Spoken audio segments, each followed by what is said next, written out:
Chair. Christopher Bishop. I move that the question be now put. Mr Chair. Sue Moroney. Thank you, Mr Chair. I think it is important that I do respond to the questions that were asked by the member, Stuart Nash, who's just resumed his seat. I know that the member wasn't actually in the House when we debated some of the earlier clauses in the committee stages, because the previous clauses in this committee stage were debated before the election. So when we debated Clause 2, there was an amendment moved in Clause 2 which brought the commencement date in as being the 1st of July 2015. Now, this relates to Clause 5 in the way that the part that comes into being on the 1st of July 2015 is the 22 weeks length duration that is described in Clause 5.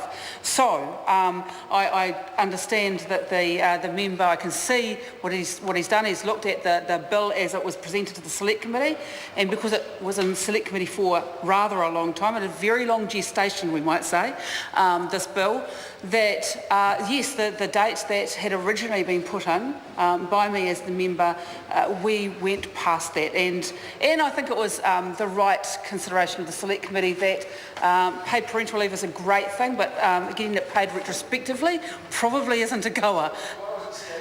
And so it was staggered because there was a recognition that in order to make this affordable for the country at a time in which when the bill was written, we were at the height of the global financial crisis, that this was a way to make sure that it would not, that it wouldn't be harmful to the government's books. It was a way to make it affordable, and it was done in conjunction, in consultation actually, with a group that was set up around advocating for this very issue called 26 for Babies. Now, in amongst that group, a group of wonderful community organisations that are networking around this particular issue: Plunket, Barnardo's, Every Child Counts, the New Zealand Breastfeeding Authority, organisations that represent women in their workplaces, unions, a collection of organisations that agreed with this approach that is taken in Clause 5. This approach to make sure that this was done in a way that was fiscally responsible. Quite frankly, fiscally responsible, because that is what we have all wanted in this House. We have wanted for this to be done in a fiscally responsible way, because we know that if we can get that investment put in place and the public support it in that way, that it will be successful. So those are the reasons. So the dates now are that the leave would be extended to 22 weeks paid parental leave on the 1st of July 2015, and then on the 1st of July 2017, the final fourth week would be 4 weeks additional leave would be brought into place, so that becomes a total of 26 weeks. The importance of getting to 26 weeks has been well rehearsed when we just debated the last clause, but one of the matters that was not debated at that point, which is relevant to Clause 5, is around where we sit when we compare ourselves with other comparable countries, the OECD countries.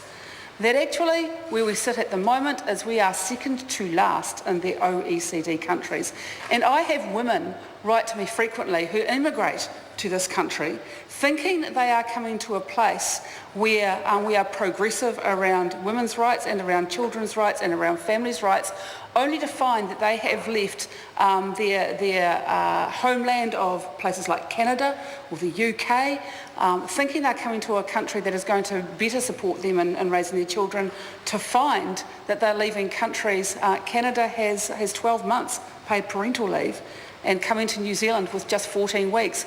And quite frankly, they tell me that they find that backwards and barbaric from a country that they thought was a progressive country they were immigrating to. So Clause 5 is the opportunity for our country to regain the position that we should rightly have, our reputation as being a progressive, child-friendly place. You know, we used to say that New Zealand is the best country in the world to raise children, and it can be, and it should be, but the government needs to wake up and start supporting these measures. It's not acceptable for the government to say, well, 16 weeks is okay. No one else agrees with that. Jamie Lee Ross. I move that the question be now put. The question is that the question be now put. A point of order, Chris Hopkins. And you're not going to dispute my ruling, are you? No, I'm Because not that going would to be dispute your disorderly. ruling. What I'm going to ask you, Mr Chair, is for you to reflect on any instances in the past where a closure motion has been accepted after a member in charge of a bill has spoken. I am happy to reflect. I'm happy to reflect on that, Mr Hopkins. I'm also saying that the member in charge of the bill is bound by the same rules of relevance as other members. The question is that the question be now put. Those who are of that opinion will say aye. Against, no. The noes have it. Party vote is called for. New Zealand National. 60 in favour. New Zealand Labour. 32 votes opposed. Green Party. 14 votes opposed. New Zealand First. 11 votes opposed. Māori Party. 2 votes opposed. Act New Zealand. 1 in favour. United Future. 1 in favour.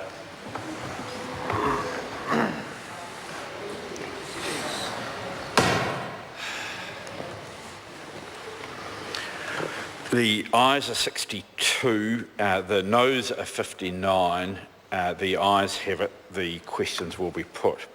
The first question is that Sue Moroney's amendment to SOP number 472 set out in SOP number 15 be agreed to. Those who are of that opinion will say aye. The contrary opinion will say no. The noes have it. Party vote called for. The clerk will conduct a party vote. New Zealand National. 60 opposed. New Zealand Labour. 32 votes in favour. Green Party. 14 votes in favour. New Zealand First. 11 votes in favour. Māori Party. 2 votes in favour. Act New Zealand. 1 opposed. United Future. 1 in favour.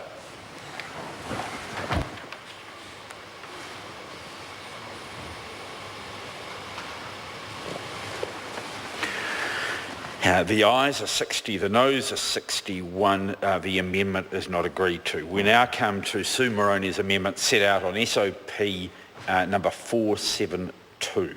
Those are the question is that the amendment be agreed to. Those who are of that opinion will say aye. Against, no. The noes have it. Party votes called for. Clerk will conduct a party vote. New Zealand National. 60 opposed. New Zealand Labour. 32 votes in favour. Green Party. 14 votes in favour. New Zealand First. 11 votes in favour. Māori Party. 2 votes in favour. Act New Zealand. 1 opposed. United Future. 1 in favour.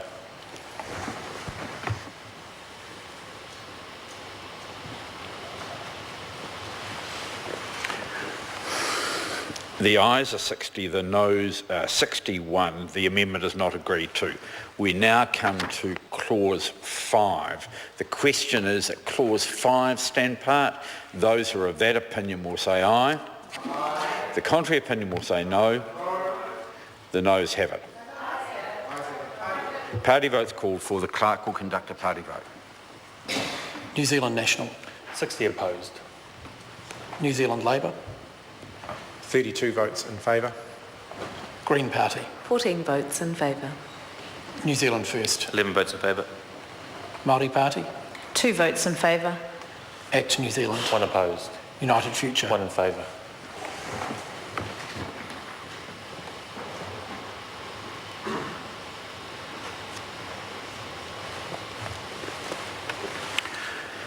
The ayes are 60, the noes are 61, clause 5 will not stand part. We now come to clause 6 of the bill and probably even more so than the last warning that I gave with clauses 4 and 5 not standing part of the bill. There is a temptation to rule out clauses 6 and 7 because of previous decisions the House has made. I'm not doing that, but it's going to be an exceptional challenge to people to speak relevantly to clauses 6 and 7 when we get to it because of the previous decisions that have been taken. The question is that new clause 6 stand part.